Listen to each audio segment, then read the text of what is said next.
guys, I'm Becky, my channel is Becky Sews. Welcome back if you're a subscriber and welcome if you're new. Today is a Friday Sews where I'm going to talk about what I've been up to with you.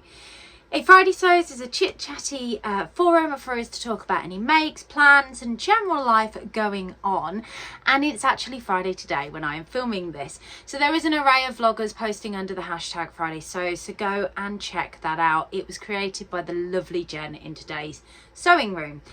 Feels like forever since I've said that, and I feel like I'm a little bit out of sorts. The last two vlogs that I have put out this year were not formal. Formal's the wrong word because I'm anything but formal. They are more sort of my plans and my makes, and they're a roundup and they're sort of very planned and structured videos, whereas this one is just a all over the place Becky chaos kind of video. So I have a few makes to share with you. I have obviously done a few bits since we last spoke in this forum. I did share one of those makes, which was my seam work Amari sweater, which I'll pop a picture in here, on my annual roundup because I was actually wearing it. So I'm not going to talk about that make. But I have made a couple of other things since, and I thought I'd share them with you and talk about my thoughts on some of them because I don't know whether they've all been successful makes. So the first thing that I'm going to talk about is the same day that I made my Amari, I whipped up this beauty here. This is the Blair top by Style Arc. Now, if any of you have watched Adele, yes, she was back. So for Serenity here on YouTube, she finally put a Friday Sews up last week, and it was so nice to see her come up on my screen. She made a Blair top at my sewing social, and this is essentially what it is. It's a batwing top that has a seam up the front and a seam up the back. You've got a neck piece and then it's hemmed. Now it is very cropped, and she forgot to tell me that when I was tracing out her pattern pieces. But basically I've made my Amari, I was all finished and I didn't really have anything to do, so I was kind of gathering scrap bits out, and I had this scrap piece of my fabric left over from a Takara that I made last year from seam work, and yeah, and there was enough there to make up the Blair top. So I traced this out in her size, which I think was a size 12. Now Adele is always a size smaller than me, and I think she's even more than that now. She's lost a fair bit of weight. So this was always going to be not tight on me, but it's fitted on me instead of it being sort of slightly loose. I'll pop a picture in here of me wearing it. I'll have to go and take one because I haven't actually got one. It's a lovely sew, really simple. I would definitely lengthen this if I was to make it again. Obviously I don't own the pattern. I literally borrowed Adele's pattern pieces. But I do really like it. I love this fabric, although I must admit, much as I love the fabric, I'm not sure the fabric loves me. I have this model jersey in another colourway that's got more colours that suit me in it, but I do love this, and I'm not going to get rid of it because I may warm to it. So that was the first thing I got made up. I know I've not gone into massive detail with that one. The next thing I got made up, now I have worn this, and I really forgot to take photos of this. I wore this to work earlier this week, and I wanted to take a picture of how I'd styled it because the pictures I've got are of me trying it on in here, which are the ones I'm going to have to use, guys. I'm sorry. But this is the Remy Raglan Sew House 7 blouse in this gorgeous Lady McElroy viscose chalet with gold lurex all the way through it, and lovely neon shoes. I love it.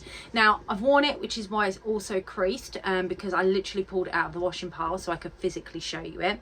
I've made the long sleeve version of this. So the Remy Raglan blouse is I'll pop some pictures of the line drawers in here. It's obviously a Raglan. You can have it as a t-shirt, you can have it as a plain front, or you can have it with a seam up the front, and then you have like a little rolo loop here. It's a really lovely beginner friendly sew. It's great for woven fabrics.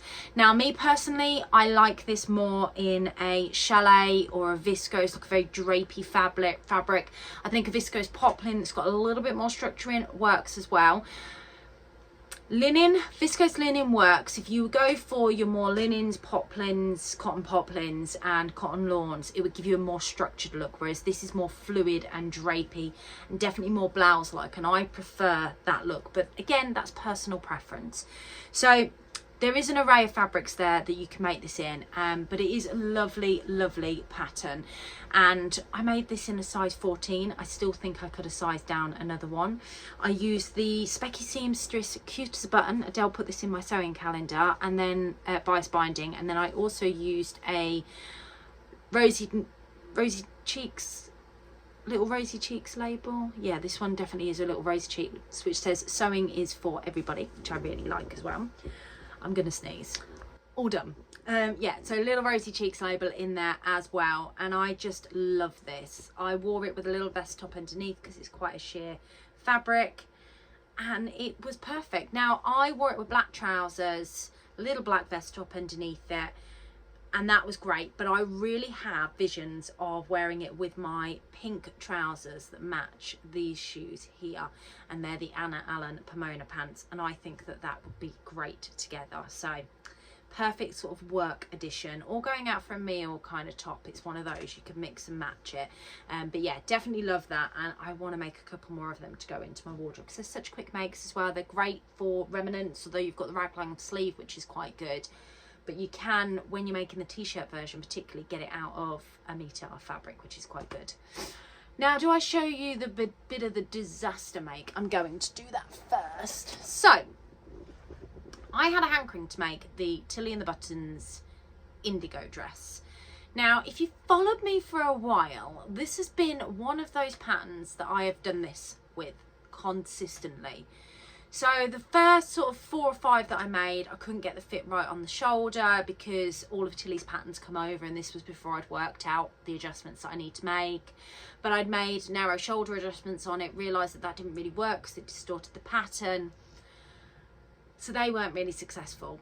But I do have a whole vlog dedicated to them, so you can go and have a look at that. Then last year I made a version in a cotton lawn that I loved, but I didn't wear because it was in a lawn and it was structured, but the fit was perfect. I'll pop a picture in here of that one if I've still got it. I may not have it anymore. Then I decided at the back end of last year I was going to make a Lady McElroy chiffon in the Tokyo Lights fabric, which is this fabric here. This is the last little remnant I've got for my McElroy Me buttons on Jazz and Wow. And it went wrong. It went horrifically wrong because I'd reprinted the pattern in A4 to stick together because my other one was getting so tired, and I hadn't actually printed it correctly, so it was huge on me. And then I kind of had a paddy and decided not to touch the Indigo pattern for a while because in principle I should love this pattern. So I had this hankering, and last Saturday I was in my sewing room and I was like, I'm going to do some slow sewing. I'm going to sort of take my time. I'm going to make the Indigo dress. So I was in that frame of mind where I was gently pressing things. I was actually checking the instructions, really taking my time in this gorgeous animal print fabric. Even put in a gorgeous little sewing label. And when I came to doing the understitching on here, I noticed, despite using a low heat on the iron, that here, which was a point that I was pushing this seam out and ironing over, a bit like a stress point, because it's right by the shoulder seam as well. This happened. Doesn't even feel like burn marks, it's just the fabric's all torn away. I was very, very grumpy. Now, I had a lady at the sewing social, a lady that attends my sewing social. She was making a Lyra dress out of the same fabric because in principle it doesn't feel like it's going to melt, but it does feel like it's delicate and that I should have it on low heat. And usually when you burn your fabric, you feel that you've burnt it because it's got a kind of like a rough edge to it. Nope, that's not the case at all. It's just pulled apart. And she said exactly the same thing because I'd popped a picture of this happening to this fabric on my Instagram. She said exactly the same thing happened to her Tilly and the Buttons Lyra dress. So I just went like that and went, not doing it, which was a shame because it was a lovely sewing evening and it destroyed it. I was really annoyed. But the next day I got up and I was adamant I was still going to sew an Indigo dress and I was going to do it in a leopard print. So that's what I did, in a gorgeous Scamp and Dude fabric that again I got from Rainbow Fabrics, and this is the end result. Now I made the adjustments across the top, so just to quickly recap, and I know those that follow me and have followed me for a while will be sick of hearing me say this. So I do a size 4 across the neck and the shoulders, and I grade out to whatever size I'm making my pattern in, and I grade right out to the arm's eye, so I take it out to whatever size it is at the arm's eye, which for the Indigo, because this is quite an oversized pattern, was a size 5. I've done the rest of it in a 5, so the rest of the bodice is in a 5, but because I quite like a bit of gathering here, this is in a 6 at the bottom, just to make sure there's plenty of gathering. So they're the adjustments that I've made to the pattern. Then I've added in some waist ties at the side seams to give me a little bit of shaping. Now I don't know if I like this make. I think I need to practice with styling it, because I think when I tried it on, which was when I finished it, I was no makeup, there was, you know, nothing on that kind of would go with it. I think I need to sit and style this to know if I like it, and I'm going to wear it to the Staffordshire Social tomorrow. So my vision is black tights, my black jacket, sort of cardigan, because it contrasts with the black in this pink, and this is a lighter pink than I would normally wear. So pink that suits me is this kind of pink, and I think that's what I'm having the problem with. I need to contrast it to get it to work on me. But I do like the shaping that it gives me, and I like the way it sits on me. It's got a bracelet sleeve length sleeve, and this just gives me a bit of a tie. Now I will take some footage, I'll go and put it on and actually film me in it so you can see what it looks like, and you'll have to let me know your thoughts, and then when I've styled it tomorrow I'll put a picture up on my Instagram and share it with you. But it is a lovely sew. It's great for beginners, so if you are somebody who's just starting out your journey, or you're looking for, you've done a complex make and you just want something easy, Tilling the Buttons Indigo, perfect for that. So yeah, I'm not unhappy with it, I'm just not sure whether I like it. I love the style, I hate the facing, I have to say. The facing's driving me round the bend. Even on this hanger I can see it sitting funny, but it's all in and it's good, and I've popped a dopamine sewing label on it, which was in my Kylie and the Machines advent calendar. So yeah, so that was the garments that I've sewn whilst I have been off. Now let's talk about the accessory that I've sewn. Yes, if you follow me for a while, you know I don't do accessories, but I have done an accessory today. Not literally today. Now this accessory was inspired by, I'm going to show you the fabric before I actually show you the accessory, by this fabric here. You see those beautiful tigers on that black back print, and then the vibrance of the purple. I wanted to make a bag out of that fabric, and I'm not a bag maker. It's not been something I've been particularly interested in or even know if I'd be any good at. So I really wanted something simple. I've got a couple of patterns. I've got like the Pepin tote and stuff like that, but these were fat quarters. So I literally typed into YouTube fat quarter bag tutorials, tote bag tutorials, and it came up with one by Shabby Fabrics, and it was to use 3 fat quarters to make it basically. I've used a bit more than that because I still wanted to use these tigers. Because it was fat quarters, so this is my finished result, okay, but because it's fat quarters, this fat quarter is one piece, and the tiger print fabric was directional, so it wouldn't have worked. So I used the white, and then I used the navy blue for the inner and the outer piece, and then on the inside you've got like a lighter colour marbled effect, was essentially the fat quarters I used. But I still wanted to include the tiger fabric in there, and whilst it's not in the pattern that I used online, the Shabby Fabrics tutorial, which if I remember I'll link down below in the comments, I added a pocket on the inside. Well, it's kind of like 2 pockets. I added it to the lining. I've got like a phone size pocket, and then I've got like a big pocket there, and that is in that gorgeous tiger print fabric. So I don't know if it fully goes. The tiger print fabric is the handles as well, but I'm really pleased with how that looks. And actually I think if I added a metal clasp to it, it would do up and it would be fine. So it uses 3 fat quarters and some fusible fleece, and it's got a lovely bit of structure. It has got a bit of quilting. I did some quilting, guys. If you've been following me for a while, quilting and measurements and instructions, they're things I don't do. But yeah, I did some quilting, guys. I'm very proud of myself. And I've come up with a lovely tote bag. I did use a little label. I used 2 labels from the Kylie and the Machines one. So on the inside, on my lining, I've got banger in there. I thought that was quite nice, just something I would know that's there. And then one of the labels that I didn't really know what I wanted to do with, I felt like it was quite a pointless label. I felt like this was really good time well spent whilst I was sewing, so I added that one to the inside of there as well. I just think it needs like a little to shut it, and it would be perfect. Now, I'm obviously very proud because it's the first one I've ever made, but it has given me a little bit of confidence to go into a bit more bag making. And I need confidence because the reason I like garment sewing is because I understand the basic concept of the construction of a garment. With bags, I have no idea. It's never been something that I have been particularly interested in the past, but now all of a sudden I really fancy it. But don't worry, I'm not going to go on a bag bender. I am quite happy with my garment sewing. So that is my little accessory that I made as well. I'm so happy with that. So that's it from makes. That's what I've been up to for the last few weeks.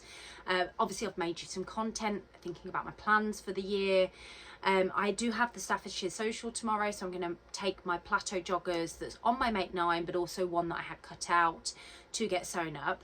And I think I said in my last vlog, sorry, my nose is so itchy. I said in my last vlog that I was a bit uncertain about the construction of the pockets when I was browsing through the instructions. And somebody said that Flying Bobbins has a sew along that I could purchase if I wanted to. So I went on and had a look, and I thought, you know what? I'm going to purchase it. It's worth it. Sorry, I sneezed again. I don't know what's going on. So I went ahead and I purchased the Flying Bobbins tutorial. And then I think it was yesterday, I was browsing through my emails, and you know, you get all of those speculative emails come through. And So Confident sent through an email that was about a new subscription box. And I was like, ooh, as you do. I always used to subscribe to 2, and I've been on Beyond Pink Door for the last year. I love the Beyond Pink Door. I'm not going to stop my subscription to that because I've not been unhappy with the level of fabrics that I'm getting, and Andrea for some reason always manages to send me the right colourway as well, usually whatever the brighter colourway is that she's got. So I'm very grateful for that, so thank you, Andrea. Not that I think she actually watches my channel, but thank you. But I have decided to subscribe to the So Confident one because, and I am not an ambassador, I'm not being paid, Jenny probably doesn't even know who I am or that I even exist. So I loved the format that she offers. It's a pattern and some fabric, and it's £65 a month, and then you get your notions and your threads. So Confident are going to have their own pattern range, so it will be So Confident. Some of them will be indie patterns, but others will be So Confident patterns as well. Now, when we went to the Frocktails in Scotland, Jenny was there and she was wearing one of her patterns, and it's very similar to the Style Arc dress. Very different, but very similar. And I fell in love with it. And I knew that that was one I wanted to make. So I'm hoping that that goes into one of the boxes at some point. She offers an opportunity to have discounts, so you can buy the subscription in a 6 monthly installment or a year, or you could do it as a gift, which I think is quite a good idea. So you get some money off when you do it those 2 ways. She also has, as part of the subscription, is the live sew along, and I think this is what sets this apart from other subscriptions, that after you've received it in a couple of weeks time, so you've had a chance to wash your fabric, there is a sew along to the pattern that's provided in the box, and that sew along is recorded. It's done on the last Thursday of every month as a live, and then it's recorded as well, so you can go in and access it. So I clicked through, I purchased this subscription. I was very happy with myself, and I had a link come through for the portal where the sew alongs are going to be stored, and I think the lives are going to be accessed on there. Could be wrong about that. And I had a nice little surprise. So I logged in and set myself up in this portal, and all of her sew alongs that she's had in previous sort of online tuition things that she's done are on this. And we're going back to 2020. There are so many tutorials of patterns that are well known on there, and it just gave me so much excitement. But guess what was on there? the plateau joggers. Yes, the plateau joggers are on there. So I was like, oh, I've bought this tutorial because I am a visual learner, guys. I prefer that to instructions. And I'm also one of those people that watches the visual, never follows the instructions. And I don't tend to go back more than once on the visual, and that's how I construct, because once I've seen it, I can keep it in my mind, but when it's reading it, it just won't soak in as well. So I love this format, and I love that there's so many on there. So if you haven't had a chance, go and check it out. I'll try and remember to leave the link down below to the actual subscription itself, if it's something you're interested in. I don't know what the fabrics are going to be like, and I don't necessarily know what patterns are going to come, and this is the first time that she's doing this, so I can't tell you whether this is going to be fantastic or not, but I can tell you on face value it looks brilliant, and it's no contract. So if you're not buying a 6 month, you can pay a month by month, and you can stop at any point. So it's worth giving a go, isn't it? So yeah, that is another thing I purchased this week. Finally, I had a delivery today as well. I have not bought any fabric in 2024, and I'm quite proud of this. I know we're only 2 weeks into Jan, but that's a good thing for me. I have done a destash this week and had a bit of a clear out. There are still some fabrics over on my destash page, but yeah, most of the ones that I knew would probably be quite popular had sold. But that was just in an effort to clear this down going into this year. I really want to be a bit more mindful with my fabrics, but that said, I have not had any specific goals around that. But I did make an order from Cosy Club Handmade in her sale, and I just couldn't resist it. Now, I don't know why I didn't buy these last time I did an order from her. Or maybe I did and gifted them to Adele in her calendar. I don't know. But it says be brave and a little bit wild. And it is animal print, because I have an unhealthy obsession with animal print. I will stand up and show you what I'm wearing today ready to wear, because it's literally all animal print. Then I love these. Made for sweater weather and cozy vibes. And it's little bunnies. How cute are they? Well, it's bunny and a dog. Or is it cat and dog? It might be cat and dog, actually. The next one's bunnies. Cat and dog. But they are very, very cute and perfect for all the winter things that I'm making. And the next one is Some Bunny Loves You. And don't worry, be hoppy. I mean, that's just so cute. So, so cute. I need to make Jess at work something. So my friend and colleague at work, who's just the most beautiful person, she has a gorgeous little bunny rabbit, and I think they would be really cute if I was to make something. She's just incredibly tall and not an off-the-shelf size as a result, because she's so tall. It terrifies me making for friends. I'm such a selfish sewer.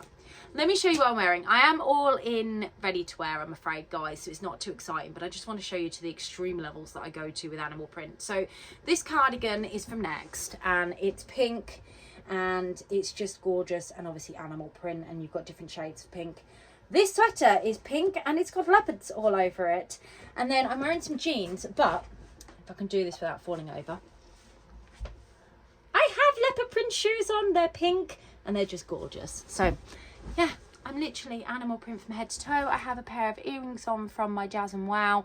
These ones weren't in the store, but I absolutely love them, and I wear them loads. They're like a moon with a little star on them. I have some sapphire frills earrings, I think these ones are. So this is a moon, and then this is a star, and it's a blue acrylic. So I thought they went quite well with this blue. So they're two different types of blue, but they're both celestial, so I love them, because I do love anything celestial. I know I'm all about the animal print, but I also love celestial, which is why stars appear in my shop so much. So from a Jazz and Wow perspective, just before I sign off today, I have been slowly stocking the shop. There is a few more things of my basic staples that I have for Jazz and Wow, like my red and pink buttons, for example. The green little flowers that were in the advent calendars, I've put some of them in the shop. But I'm still very much in the process of building up, because so many of you lovely people bought from me. But the link is down below for the shop if you want to go and check it out. And I've also got, there was a lovely lady, bless her, that didn't receive her order, which is really frustrating, but sometimes it happens. And I'm just in the process of replacing her order, so I'm making her order up, because she had some items that I wasn't planning on making again, because they're more Christmassy. So I'm in the process of making those up as well. So as I'm doing them, I'm also doing some exciting new things for the shop. which I cannot wait to share with you when I finish them. And I've been doing a bit of trial and error, and I need to ask a couple of friends to trial them before I can send them out on the shop. So yeah, but the link's down below if you do want to go and check out anything that's on there. Like I said, there's not a huge amount on there at the moment. So I think that's it from me. I think that is the beginning of the year, the first Friday Sews. It's been quite a long one. Thank you so much for taking the time to watch today. Let me know in the comments down below what you've been up to. Take care, and I'll catch you next week for another Friday Sews. Bye.